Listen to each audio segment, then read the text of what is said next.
हाँ बेटा, अब हम चैप्टर 8 में आगे चलते हैं। पहले वाले वीडियोज में चैप्टर 8 में सबसे पहले वीडियो में बताया आपको चुंबक क्या है और चुंबक के प्रकार क्या हैं। दूसरे वीडियो में आपको बताया चुंबक के चुंबक के प्रकार के आगे चुंबक से संबंधित परिभाषाएं कौन कौन सी हैं। और अब जो हम कल एक चुंबक पढ़ चुके थे दंड चुंबक, आज का टॉपिक है दंड चुंबक के गुण।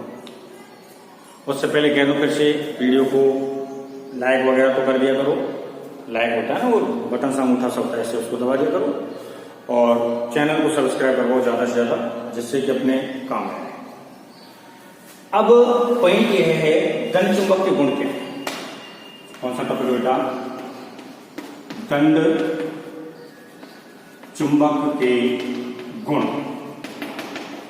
सबसे पहले गुणों पर विचार करने से पहले मैं एक पॉइंट कहूंगा, चुंबक क्या है? वह पदार्थ जो चुंबकीय पदार्थों को अपनी ओर आकर्षित करता है। वह पदार्थ जो चुंबकीय पदार्थों को अपनी ओर क्या करता है? आकर्षित करता है। कौन सा पदार्थ कहलाएगा? चुंबक। पहले वीडियो में ये बताया गया। चुंबक क्या है? एक ऐसा पदार्थ पाया गया जो लोहा, निकेल, कोबाल्ट, एल्युमिनियम ऐसे पदार्थों को अपनी ओर क्या करने लगा? आकर्षित करने लगा, है ना। उसी को चुंबक कहते हैं। तो दंड चुंबक हो या किसी प्रकार की चुंबक हो, वो इन पदार्थों को तो आकर्षित करेगी ना। तो सबसे पहला पॉइंट क्या हो गया? चुंबक या दंड चुंबक में आकर्षण का गुण पाया गया। कौन सा गुण पाया गया? आकर्षण। तो नंबर 1 तो यह है कि चुंबक में या दंड चुंबक में आकर्षण का गुण होता है। क्या होता है बेटा? आकर्षण का गुण होता है।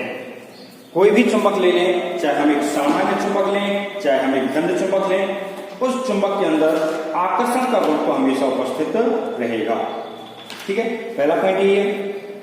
दूसरा, हम एक चीज पढ़ के आ चुके होते हैं कि कोई भी चुंबक ले, सपोज दैट ये चुंबक है ना। अगर चुंबक को लिया और स्वतंत्रता पूर्वक लटका दिया घूमने के लिए, घुमा के, तो कुछ समय के बाद देखते हैं वो चुंबक क्या हो जाती है? एक दिशा में निश्चित होती है। आप कितना ही रोटेट करके उसको छोड़ दो, कितनी ही बार उसे घुमा करके छोड़ दो, वह हमेशा एक निश्चित दिशा में ही रुकेगी। कौन सी दिशा होती है? उत्तर दक्षिण दिशा होती है, जिसमें चुंबक हमेशा रुकती है। तो जब निश्चित दिशा में रुक रही है तो अपन इससे दिशा का ज्ञान भी कर सकते हैं। किसका ज्ञान कर सकते हैं? दिशा का। तो दूसरा पॉइंट क्या हो जाता है यहाँ पे? इसमें दिशा निर्देशन का गुण पाया जाता है। क्या बेटा?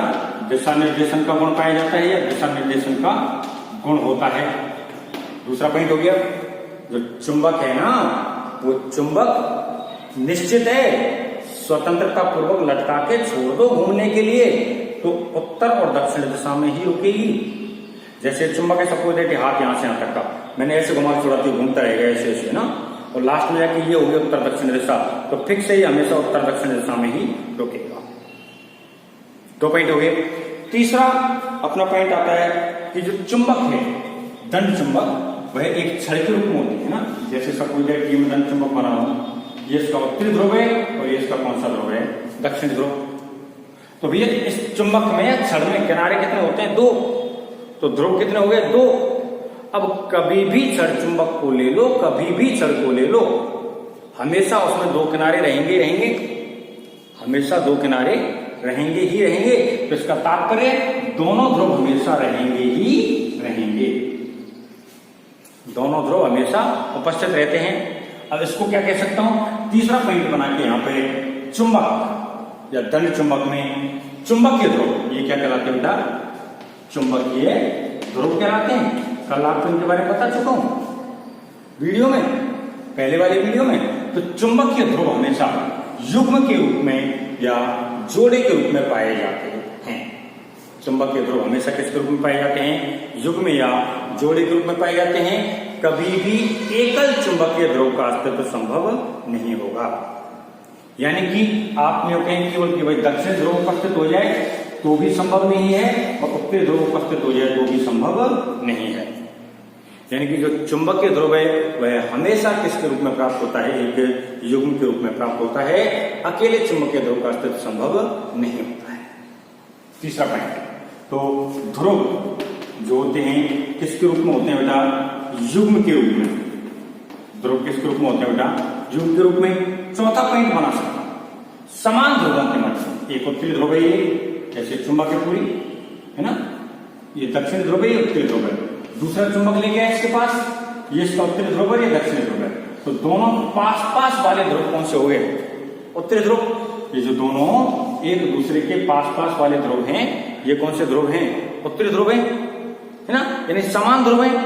समान ध्रुवों को पास लाया जाए तो इन दोनों के बीच में हमेशा कौन सा बल लगेगा बेटा? प्रतिकर्षण। इन दोनों के बीच में हमेशा कौन सा बल लगेगा? प्रतिकर्षण। तो निष्कर्ष क्या हो गया? समान ध्रुवों के मध्य, कैसे ध्रुवों के मध्य समान ध्रुवों में कौन सा बल लगता है बेटा? प्रतिकर्षण बल लगता है। समान ध्रुवों में कौन सा बल लगेगा? प्रतिकर्षण। तो अब एक ही मैं अगला पॉइंट बना दूं, असमान ध्रुव ले लें। कैसे ले लें बेटा? असमान ध्रुव। तो असमान ध्रुवों में कैसा हो जाएगा? जब समान प्रतिकर्षण है तो असमान में कौन सा बल हो जाएगा? कैसी प्रकृति का बल हो जाएगा? आकर्षण प्रकृति। ठीक है, समान ध्रुवों में प्रतिकर्षण प्रकृति का बल हो गया और असमान ध्रुवों में आकर्षण प्रकृति का हो गया। ऐसे कह दें या यूं कह दें, समान ध्रुवों को हम सजातीय ध्रुव कहते हैं। कैसे ध्रुव कहते हैं? सजातीय। सजातीय ध्रुवों के मध्य प्रतिकर्षण है और विजातीय कहते हैं असमान को। विजातीय ध्रुवों के मध्य कौन सा बल है? आकर्षण। ठीक है, अब अगला पॉइंट, जैसे एग्जाम्पल ले लूं पहले, हमने किसी वस्तु को दोनों हाथों से पकड़कर खींचना है, तो क्या ऐसा संभव है कि हम दोनों हाथों से अलग अलग मात्रा का बल लगाएं? नहीं है, समान मात्रा का बल लगेगा। अब यो मत कहना कि वही मेरा तो एक हाथ टूट रहा है, बताओ कैसे लगाऊं समान। सामान्य अवस्था में स्वस्थ इंसान अगर किसी वस्तु को खींचता है तो दोनों हाथों के द्वारा एक समान मात्रा में बल लगेगा, है ना। तो एक समान मात्रा में बल लगेगा। वही काम मैं क्या कहना चाह रहा हूं कि चुंबक या धन चुंबक क्या करता है? यहाँ उत्तरी ध्रुव है, यहाँ दक्षिण ध्रुव है, ये दोनों ध्रुव चुंबक के पदार्थों को अपनी ओर क्या करेंगे? आकर्षित करेंगे, है ना। आकर्षित करेंगे तो दोनों की जो ताकत है आकर्षित करने की वो क्या रहेगी? समान। और आकर्षित करने की ताकत को क्या कहते हैं? ध्रुव प्रबलता। क्या कहते हैं बेटा? ध्रुव प्रबलता। तो दोनों ध्रुवों की ध्रुव प्रबलता, छठवां पॉइंट कह देते हैं, ध्रुव प्रबलता कैसी होती है? समान। दोनों ध्रुवों की ध्रुव प्रबलता कैसी होगी? समान। यानी कि अलग अलग ध्रुवों की, या जैसे उत्तरी अलग अलग चुंबक के अलग अलग ध्रुव लिए तो ध्रुव प्रबलता अलग अलग हो सकती है। प्रत्येक, एक तो मैं किसी वस्तु को खींच रहा हूं, दोनों हाथों से समान बल से खींचूंगा, एक दूसरा व्यक्ति खींचेगा तो उसका और मेरा बल कैसा रहेगा? अलग रहेगा। लेकिन उस पर्टिकुलर व्यक्ति के लिए, उस वस्तु के बल की बात करें, उसके दोनों हाथों के साथ, तो वह बल कैसे होंगे? समान। तो पर्टिकुलर किसी दंड चुंबक के लिए उसके ध्रुवों की ध्रुव प्रबलता कैसी होती है? समान। ठीक है, आगे यहां से 3 डेफिनेशंस निकल के आती हैं। एक 7वें पॉइंट पे जो आ रहा है वह है चुंबकीय प्रेरण। क्या है बेटा? चुंबकीय प्रेरण।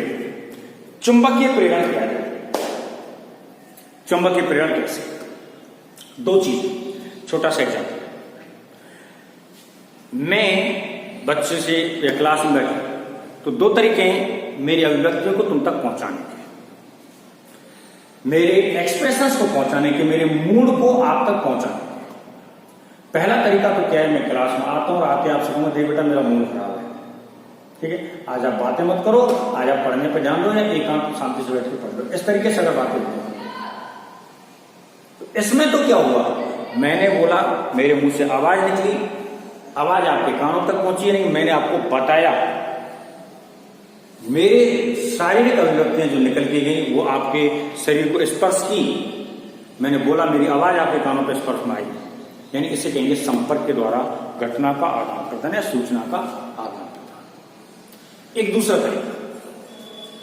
तरीका ये, मेरा मूड ऑफ है, क्लास में आया, आते ही मेरे चेहरे को देख के, हाव भाव देख के, एक्टिविटी देख के अपने आप ही तुमको पता चल जाएगा, नहीं चल जाएगा कि आज विक्रम जी का मूड ऑफ है?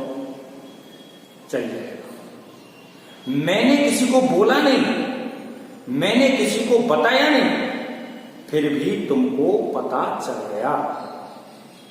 अर्थात इस मीनिंग को क्या कहूंगा, इस तात्पर्य को क्या कहूंगा, इस संदर्भ को कहते हैं हम प्रेरणा।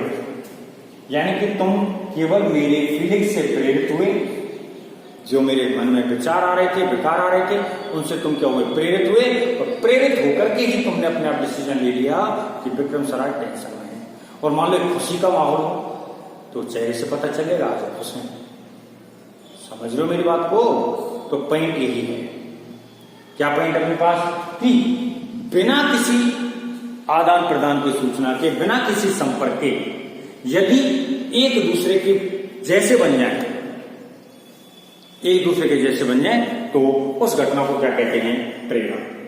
अब मैं एक दूसरे के कैसे जैसे बन जाए इसका मीनिंग क्या कहना चाह रहा हूं, मैं ये कहना चाह रहा हूं कि यहां कोई चुंबकीय पदार्थ स्थित है, इसके पास में किसी चुंबक को लाया NH। अब पता चला कि कुछ देर तक ये चुंबकीय पदार्थ यहां पर स्थित था, चुंबकीय ध्रुव यहां पर स्थित था, टच नहीं था, संपर्क में नहीं था, केवल पास में स्थित किया गया और देखा कि कुछ समय के बाद ये जो चुंबकीय पदार्थ है यह भी चुंबक के भांति व्यवहार करना प्रारंभ हो जाता है या चुंबक के भांति व्यवहार प्रारंभ कर देता है। ये जो चुंबकीय पदार्थ है यह भी चुंबक के जैसे व्यवहार करना प्रारंभ कर देता है। ठीक है, तो इस अवस्था को या इस घटना को हम क्या कहते हैं, चुंबकीय प्रेरण। इस घटना को क्या कहेंगे, चुंबकीय प्रेरण। लिखेंगे कैसे, किसी चुंबक के पास लोहे के कण, लोहे के बुरादे या अन्य चुंबकीय पदार्थ को लाया जाए, किसी धन चुंबक के पास चुंबकीय पदार्थ को लाया जाए बिना संपर्क किए हुए। धन चुंबक के पास चुंबकीय पदार्थ को लाया लेकिन संपर्क नहीं कराया, बिना संपर्क किए हुए, तो कुछ समय के बाद चुंबकीय पदार्थ चुंबकित हो जाता है या चुंबक के भांति व्यवहार करना प्रारंभ कर देता है। इस गुण को क्या कहते हैं, चुंबकीय प्रेरण। इस गुण को क्या कहते हैं बेटा, चुंबकीय प्रेरण। 8वां पॉइंट यहां पे आता है बी चुंबकन। 8वें पॉइंट पे क्या रहेगा, बी चुंबकन। बी चुंबकन क्या है, देखो हम या मशीन चुंबक बना सकते हैं। जैसे हमने पदार्थ लिया, इसको चुंबक बना दिया, सबको दैट फिर चुंबक बनने के बाद पदार्थ थोड़ी चुंबक है ना, चुंबक बना दिया तो बड़ा आसान सा काम है। जब किसी को बनाया जा सकता है तो उसे बिगाड़ा भी जा सकता है। मैंने इसे चुंबक बना दिया, अब मैं इसमें कोई ना कोई प्रक्रिया लगा के इसके चुंबक के गुण को समाप्त भी कर सकता हूं। कोई ना कोई प्रक्रिया लगा के चुंबक के गुण को क्या कर सकता हूं, समाप्त कर सकता हूं। यदि मैं इसके चुंबक के गुण को समाप्त कर दूं तो उस घटना को क्या कहते हैं, बी चुंबकन। उस घटना को क्या कहते हैं बेटा, बी चुंबकन। ठीक बेटा, नेक्स्ट एंड लास्ट इसके लिए तो ये रहेगा 8वें बार नवा, वह है प्रति चुंबकन। अब देखो चुंबकन नाम से अपने को पता चल रहा है, चुंबकन क्या हो रहा है, जो चुंबक के पदार्थ को क्या किया जाएगा, आकर्षित।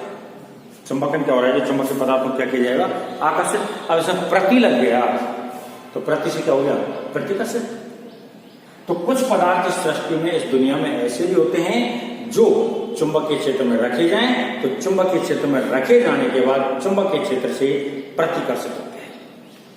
चुंबकीय क्षेत्र में रखे जाएं तो चुंबकीय क्षेत्र से प्रतिकर्षित होते हैं। इन पदार्थों को कौन से पदार्थ कहते हैं, प्रतिचुंबकीय पदार्थ कहते हैं। और ये चुंबकीय क्षेत्र से प्रतिकर्षित होने का गुण है, इस गुण को प्रतिचुंबकन कहते हैं। ठीक है, इस प्रकार से लगभग ये 9 गुण हम दंड चुंबक के पढ़ते हैं। पहले से मैं आपको बता दूं लिखना क्या, कैसे कैसे। नंबर 1, दंड चुंबक के अंदर आकर्षण का गुण पाया जाता है। दंड चुंबक के अंदर क्या पाया जाता है बेटा, आकर्षण का गुण पाया जाता है। नंबर 2, दंड चुंबक में दिशा निर्देशन का गुण पाया जाता है। दिशा निर्देशन होती है ना, उत्तर दक्षिण दिशा फिक्स होती है। नंबर 3, दंड चुंबक के ध्रुव हमेशा युग्म के रूप में उपस्थित रहते हैं।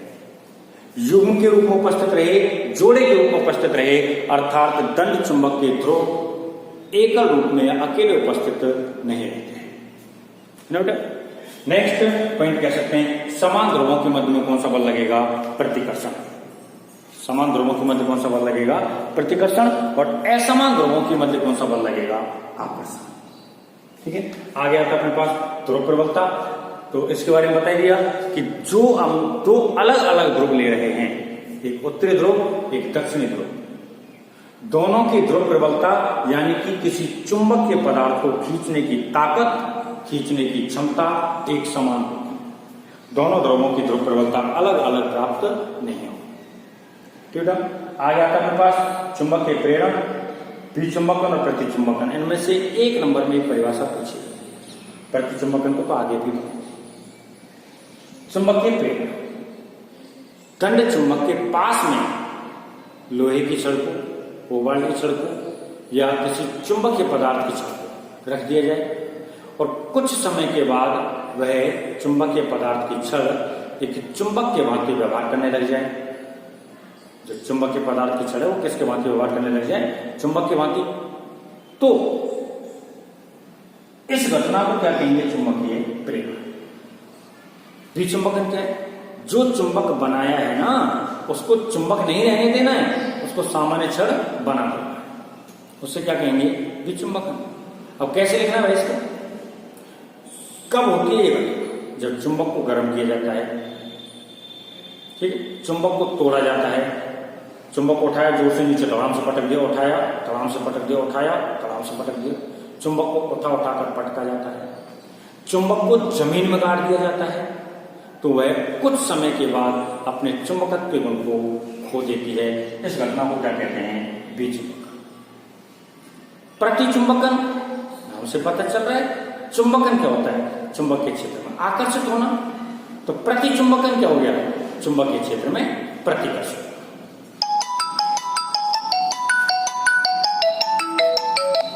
प्रतिचुंबकन क्या हो गया? चुंबक के क्षेत्र में प्रतिकर्षित होना। जो प्रतिकर्षित होंगे तो उस घटना को कहेंगे प्रतिचुंबकन। ठीक बेटा, यह आज के वीडियो में है। फिर से कह रहा हूं, अपने जितने भी घर वाले, जितने मिलने वाले सभी के मोबाइल में चैनल को सब्सक्राइब करें, जिससे आपको नए नए वीडियोस मिलते रहें या ये वीडियोस मिलते रहें। कक्षा 11वीं का भी स्टार्ट कर दिया है तो आप उसको भी देख सकते। ठीक बेटा, आज के लिए